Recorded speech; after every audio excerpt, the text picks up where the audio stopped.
Hello students, कैसे आप सब लोग? ठीक हैं, खैरियत से हैं? तो कैसी चल रही है अभी आपकी तैयारी? मुझे उम्मीद है आप सही से काम कर रहे हैं। आपकी हेल्प करने के लिए हम भी मैदान में कूद पड़े हैं और हमने चैप्टर नंबर 12 जिसका नाम इलेक्ट्रोस्टैटिक्स है वहाँ से शुरू किया हुआ है। इससे पहले मैं 15 MCQs आपको पढ़ा चुका हूँ और आज हम शुरू करेंगे MCQs नंबर 16 से और 20 तक जाएंगे। तो शुरू करते हैं। MCQs number 16।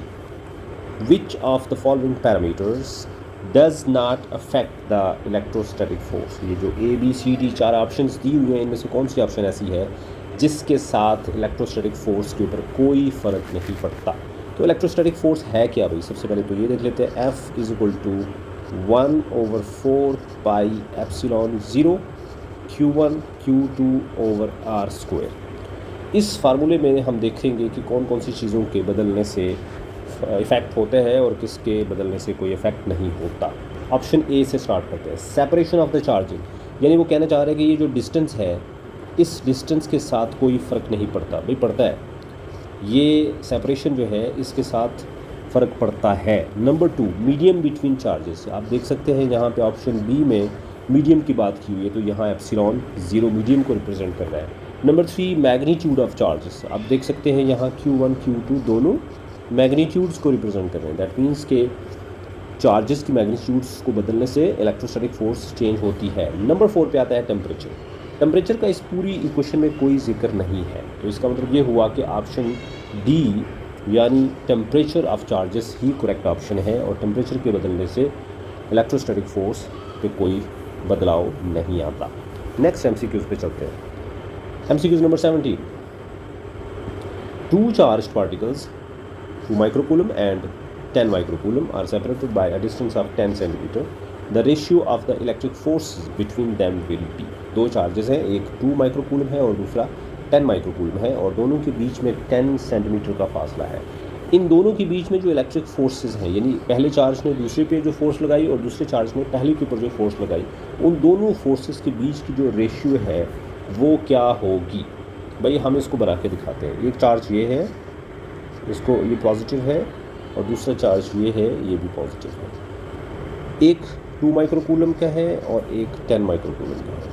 इनके बीच में एक फोर्स ऐसी है जो पहला चार्ज दूसरे पे लगाता है और एक फोर्स ऐसी है जो दूसरे चार्ज पहले पे लगाता है।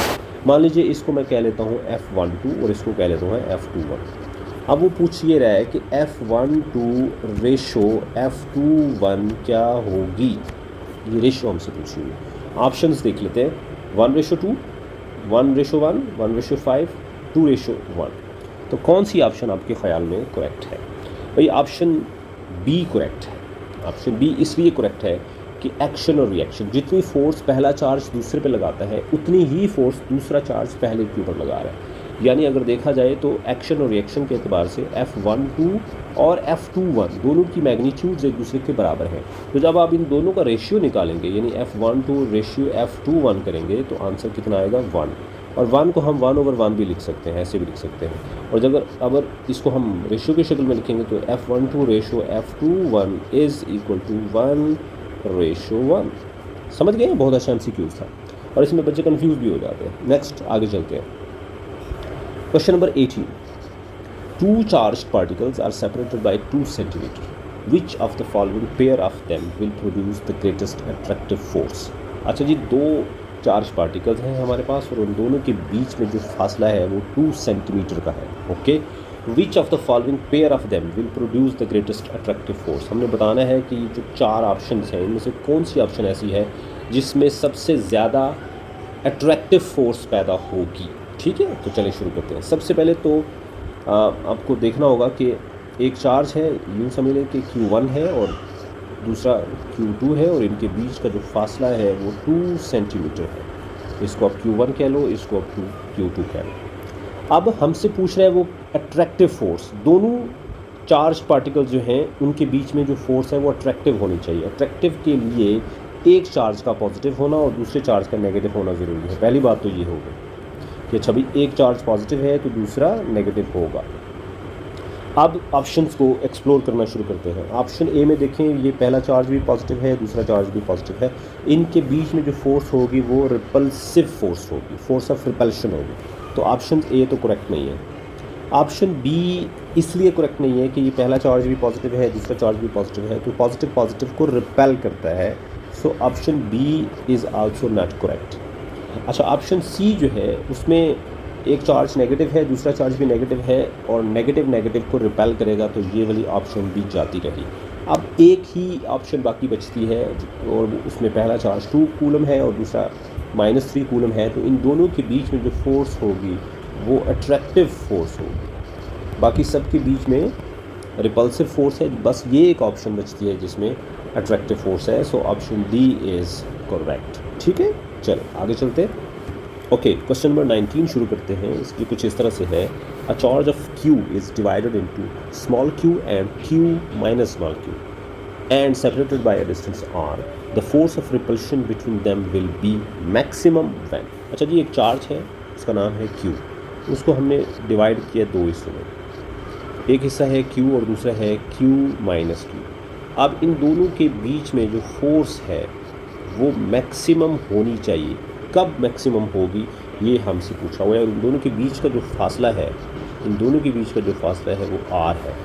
ऑप्शंस क्या हैं? ऑप्शन है, ऑप्शन ए है when small q is equal to capital Q, option B when small q is equal to half of the capital Q, option C when small q is quarter of the capital Q and option D is none of these. तो चलें इसको check करते हैं। अब सबसे पहले हम क्या करेंगे कि जो हमारा जो Q1 है उसको हम रख लेते हैं कैपिटल Q, तो जो Q2 है वो ज़ीरो होगा क्योंकि टोटल चार्ज तो इसके पास चला गया, दूसरा चार्ज तो ज़ीरो हो गया। इस सूरत में जो फोर्स होगी हमारे पास वो ज़ीरो होगी। ये ऑप्शन ए थी, ये तो नहीं हो सकती। ऑप्शन बी में अगर हम देखते हैं तो हमारा पहला चार्ज जो है वो होगा Q/2, दूसरा चार्ज वो भी Q/2 होगा। इस सूरत में जो हमारे पास फोर्स होगी वो होगी Q/2, बाकी सारी चीज़ें कांस्टेंट हैं, तो Q/2 मल्टीप्लाइड बाई Q/2 ये बनेगा Q²/4। ओके, ऑप्शन 3 में देखते हैं। Q1 जो है हमारे पास होगा Q/4, तो जो Q2 है वो होगा 3Q/4, यानी उसके पास 3 क्वार्टर रह जाएंगे। इन दोनों को जब हम मल्टीप्लाई करेंगे Q/4 और 3Q/4 तो हमारे पास आंसर आएगा Q², 3Q²/16। और अगर हम कंपेयर करें तो Q²/4 is greater than 3Q²/16। तो इसका मतलब है कि ऑप्शन बी, दैट मीन्स कि जो small q one capital Q/2 के बराबर है, ये करेक्ट है। ऑप्शन ए भी गलत है, ऑप्शन सी भी गलत है, ऑप्शन डी तो पॉसिबल ही नहीं है। तो option B, that means when small q is equal to capital Q/2, इस सूरत में जो फोर्स ऑफ रिपल्शन होगी उन दोनों चार्जेस के बीच में वो मैक्सिमम होगी। इसका डिटेल्ड सोल्यूशन मैंने आपको बता दिया। नेक्स्ट MCQs पे चलते हैं। MCQs number 20. Two charged particles P and Q are separated by 10 cm. The particle P has a charge of 5 microcoulomb and capital Q has a charge of 10 microcoulomb. The force on particle P due to Q is। बड़ा मज़े का सवाल है। एक particle है उसका नाम P है और दूसरा पार्टिकल है उसका नाम Q है। उन दोनों के बीच का जो फासला है वो 10 सेंटीमीटर है। एक फोर्स है जो P Q के ऊपर लगाता है और दूसरी फोर्स है जो Q P के ऊपर लगाता है। ये जो फोर्स है ये क्या होगी, और पूछा हुआ है the force on particle P due to particle Q is. Particle P के ऊपर जो फोर्स लगती है Q की वजह से वो कितनी है। ऑप्शंस कुछ इस तरह से हैं। ऑप्शन ए है double the force on Q due to P। Option B यानी जितनी फोर्स जो है वो P लगाता है Q के ऊपर उसके डबल फोर्स जो है Q लगा रहा है P के ऊपर। नहीं, ऐसा नहीं होता। Option half the force on Q due to P, ऐसा भी नहीं होता।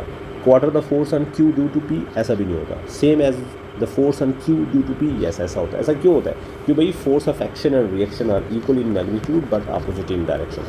ठीक है, जो फोर्स ऑफ एक्शन है वो अगर मैं आपको इस तरह से लिख दूँ कि भाई FPQ है और दूसरा है FQP, तो ये दोनों की मैग्नीट्यूड्स इक्वल हैं बट डायरेक्शन अपोजिट है। तो ना तो ये डबल होती है फोर्स, ना ही ये हाफ होती है, ना ही क्वार्टर होती है। हाँ, सेम ज़रूर होती है। So option D is correct. जितनी फोर्स एक पार्टिकल दूसरे के ऊपर लगाएगा उतनी ही फोर्स दूसरा पार्टिकल पहले पार्टिकल के ऊपर लगाएगा। ये बड़ा इंटरेस्टिंग MCQs है, इसको ज़रा ध्यान से पढ़ के जाइएगा। ठीक है, नेक्स्ट वीडियो में मैं MCQs नंबर 21 से 30 तक पढ़ाऊँगा। अब आइंदा 10 MCQs में पढ़ाऊँगा। ठीक है, गुड बाय, अल्लाह हाफिज़।